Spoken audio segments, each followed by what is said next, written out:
सुप्रभात बच्चों, हम पढ़ रहे थे पाठ 3 मुकदमा हवा पानी का।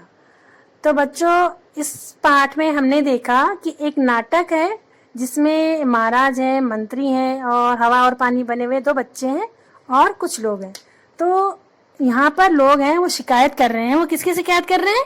हवा और पानी की शिकायत कर रहे हैं। तो अभी तो पहले पानी की शिकायत हो रही है। हमने देखा कि वो कहते हैं कि पानी कहीं भी ज्यादा बरसता है, कभी कम बरसता है ना।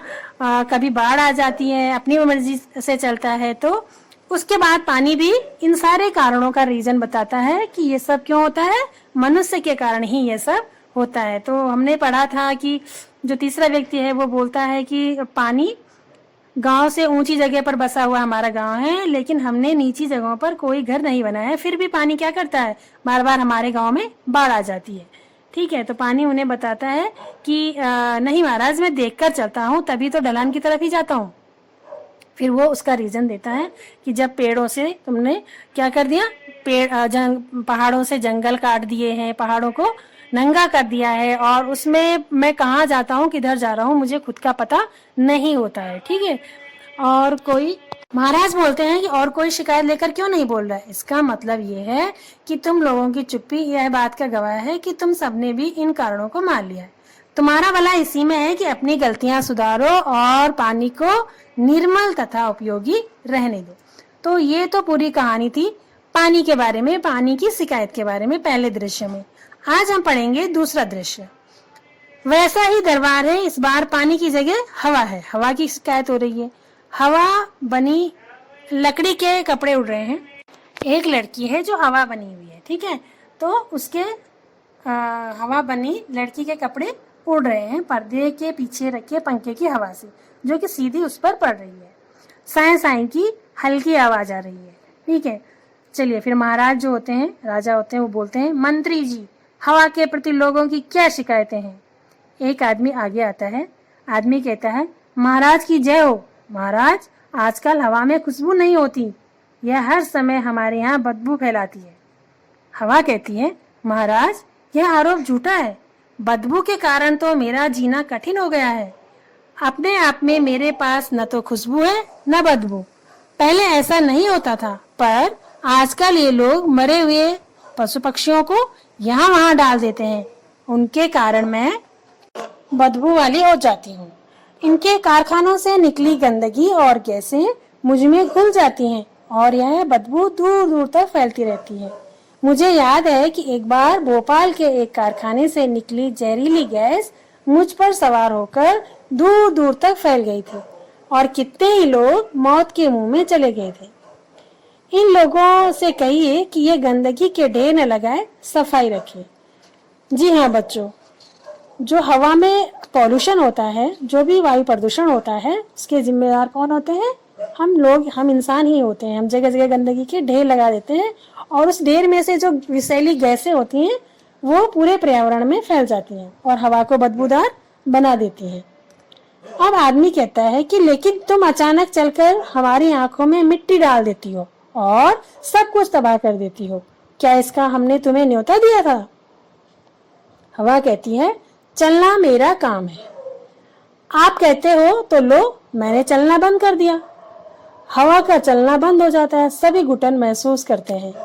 जी हाँ बच्चों, सोचो, अगर हवा नहीं चलेगी तो क्या होगा? हमें ऑक्सीजन नहीं मिलेगा ना, और सांस लेना मुश्किल हो सकता है और जिससे हमारी मृत्यु भी हो सकती है। तो हवा का हमारे जीवन में बहुत महत्व है। मंत्री जी कहते हैं, अरे हवा रानी, नाराज मत हो, धीरे धीरे तो चलो, सांस लेना मुश्किल हो रहा है। हवा पुनः बहने लगती है। महाराज कहते हैं, हवा के बारे में और कोई शिकायत? एक औरत कहती है, महाराज, हम अपने घर साफ सुथरे रखते हैं, पर हवा आंधी बनकर आती है और हमारे घर रेत और कूड़े से भर देती है। हवा तो बहे, पर आंधी क्यों? हवा कहती है, महाराज, आंधी से इनका मतलब मेरे तेज चलने से है। वैसे तो मैं हर समय बहती रहती हूँ, पर इन्हें जब गर्मी लगती है तो पंखा चलाकर मेरी गति बढ़ा देते हैं, और उसी तरह जहाँ भी हवा कम होती है मैं तेजी से वहां जाती हूँ। जब मैं तेजी से चलती हूँ तो रेत, मिट्टी, कूड़ा आदि जो भी हल्की चीजें मेरे रास्ते में होती हैं मेरे साथ उड़ने लगती हैं। ये लोग अपने घर और दुकान साफ करके कूड़ा अपने घर के आसपास गली में या सड़क पर डाल देते हैं और कई बार गांव के बाहर कूड़े के ढेर लगा देते हैं। इनका फेंका कूड़ा ही वापस इनके घरों में जाता है। महाराज, लोग अपने गांव या शहर में पॉलीथीन की थैलियां सड़कों पर फेंक देते हैं। वे मेरे साथ उड़कर खेतों में फैल जाती हैं और फसलों को नुकसान पहुंचाती हैं। इससे मेरा मन बड़ा दुखी होता है। हाँ बच्चों, तो एक औरत ने जब शिकायत की हवा की कि हवा बहुत तेज चलती है और हमारे घर गंदे हो जाते हैं, तो हवा ने बहुत ही अच्छा इसका उत्तर दिया कि अगर हम अपने घर के बाहर कूड़े का ढेर नहीं लगाएंगे या अपने घर के आसपास कूड़ा इकट्ठा नहीं होने देंगे तो गंदगी उड़ के घर में नहीं आएगी।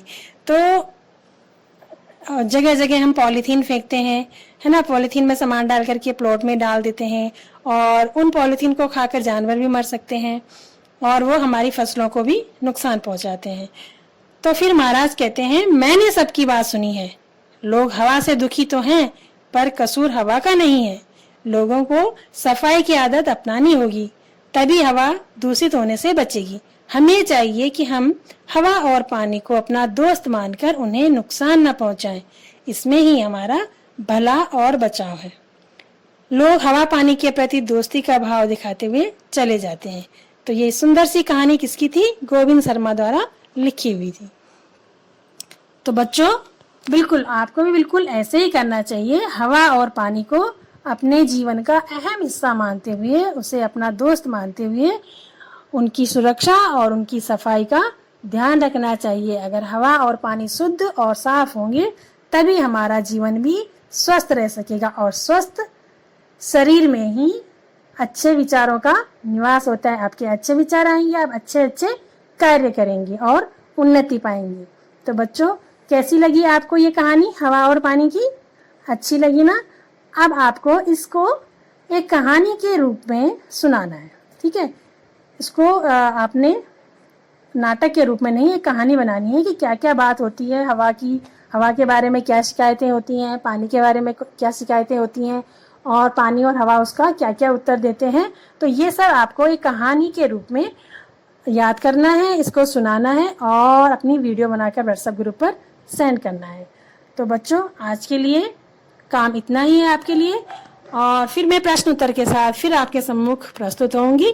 तब तक के लिए धन्यवाद।